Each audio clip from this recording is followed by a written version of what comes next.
Since the start of the 20th century, Mesopotamia has had various important conflicts that mark the start of an era of designification and terror.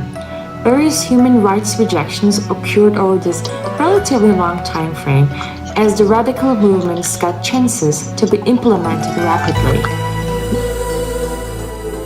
Pada 1922, Kaisaran Ottoman secara resmi kehilangan kontrol kekuasaannya atas wilayah Palestina segera setelah berakhirnya Perang Dunia ke-1. British setelah mendapatkan mandat di kawasan ini mendirikan sebuah koloni baru yaitu British Palestine. Namun demikian, tidak seperti koloni Inggris sebelumnya, koloni baru ini agak lain. Kedua komunitas Israel dan Palestina diberikan wewenang dan kekuasaan di pemerintahan dan pemerintahan menjanjikan perbaikan kualitas kehidupan untuk Israel maupun Muslim di negara koloni ini. Menurut sensus penduduk tahun 1922, hanya ada 11,1% dari negeri ini orang Yahudi, dengan sebagian besar masyarakat mengaku dirinya Muslim. Seiring berjalannya waktu, penduduk Yahudi mengalami penambahan yang sangat drastis. Tahun 1945, jumlah penduduk Yahudi menjadi 10 kali lipat, sementara penduduk Muslim hanya bertambah 2 kali saja, sehingga merubah faktor demografis keadaan yang sebaliknya. Sebagai hasil dari perbedaan budaya dan demografis dari kedua komunitas itu, Arab dan Yahudi merasakan adanya banyak perbedaan pada periode 1920-1930, dan dengan adanya rusuhan di tembok ratapan Wailing Walls, Arab mulai tidak ingin memisahkan antara Eropa, Arab, dan Israel, memutuskan untuk menunjukkan perlakuan yang sama kepada mereka. As the conflicts intensified, the international communities and the larger governmental bodies attempted to find a solution for this never-ending conflict, resulting in various important decisions. Salah satu keputusan adalah pemisahan mandat terhadap Palestina menjadi 2 entitas terpisah mengenai kemerdekaan. Yang pertama di bawah kewenangan Yahudi dan yang lainnya di bawah Muslim. Namun, sejak Yahudi mendapatkan dukungan massal, resolusi pemisahan tersebut berhasil diputuskan, memisahkan Israel dan Palestina menjadi 2 entitas terpisah. Meskipun Yahudi mendukung keputusan tersebut dan menginginkan dilaksanakan pemisahan segera mungkin, pihak Arab tidak setuju dan menolak semua hasil-hasil keputusan tersebut. Sejak populasi Yahudi meningkat sampai 10 kali lipat dari sebelumnya, Arab sangat mewaspadai hal itu.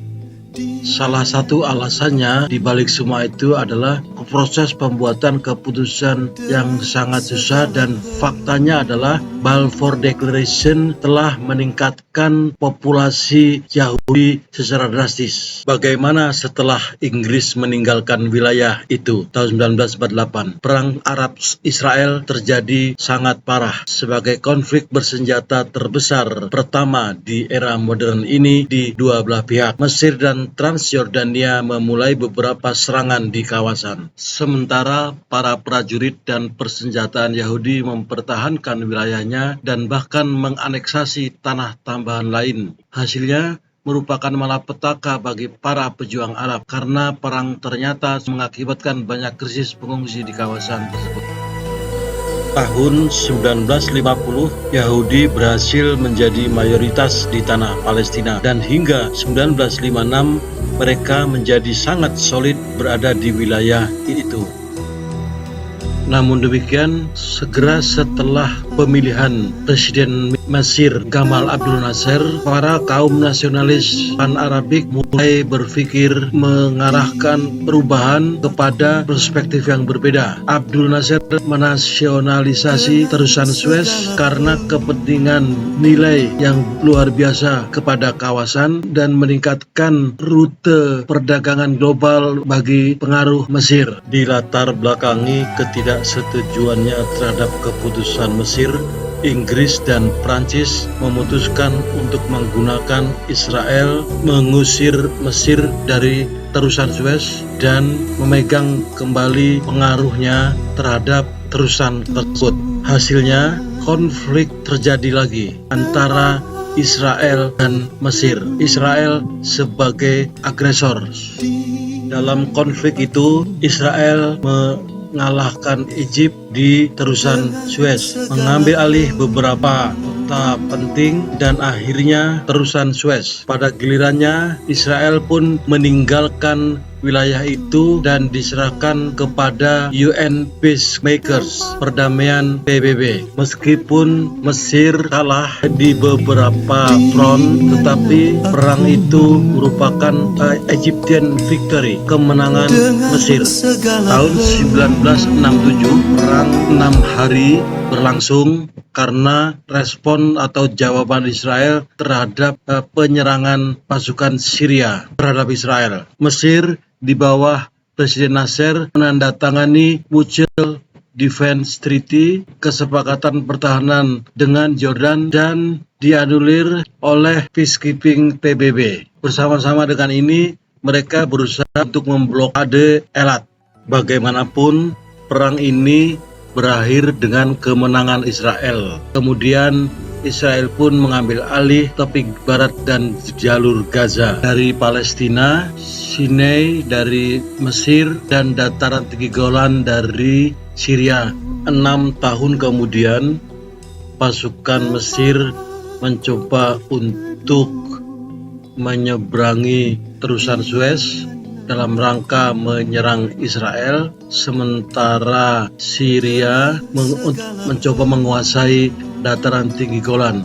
Meskipun awalnya membawa keberhasilan, sukses, Israel dapat mengelola pasang surut dan negara-negara Arab mendapatkan kembali kekuasaannya, kemudian menandatangani perjanjian gencatan senjata dengan Israel tahun 1979.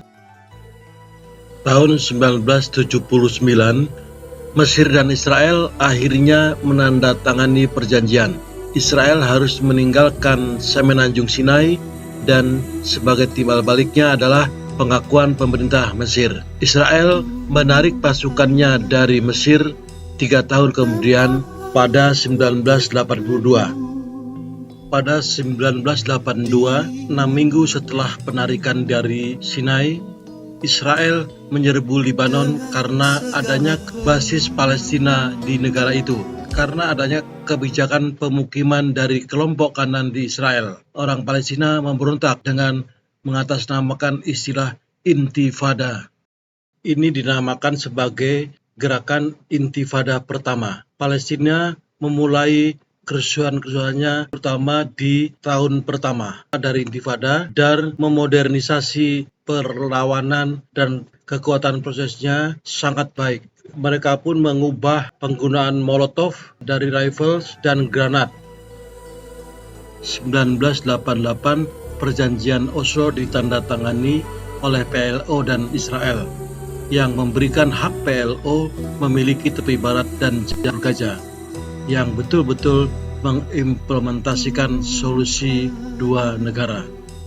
Namun, karena sejak awalnya memang tidak setuju dengan PLO, Hamas yang didirikan 1987 menolak perjanjian Oslo. Mereka mulai mengorganisir serangan-serangan bunuh diri di Israel. Hamas mengadopsi gagasan negara Islam yang memiliki kewenangan semua wilayah dalam sejarah Palestina.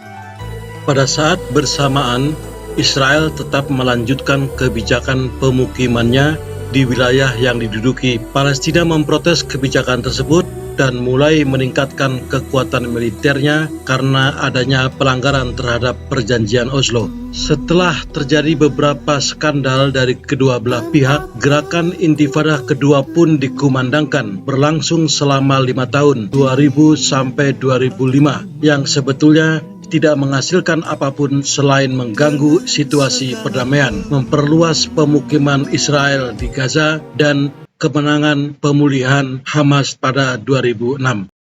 Mengingat pentingnya konflik ini untuk diamati, bahwa kawasan ini penuh perang dan konflik. Tidak ada solusi yang didapatkan terhadap terjadinya perubahan demografis yang sangat besar ini. Ribuan orang meninggal dalam konflik ini, banyak orang menderita miskin di kedua pihak. Pada akhirnya, itu membuktikan bahwa konflik ini menjadi contoh penting yang terjadi di Timur Tengah, di mana semua kekacauan terlihat nyata di depan mata. Thank you for watching. You can support and subscribe this video.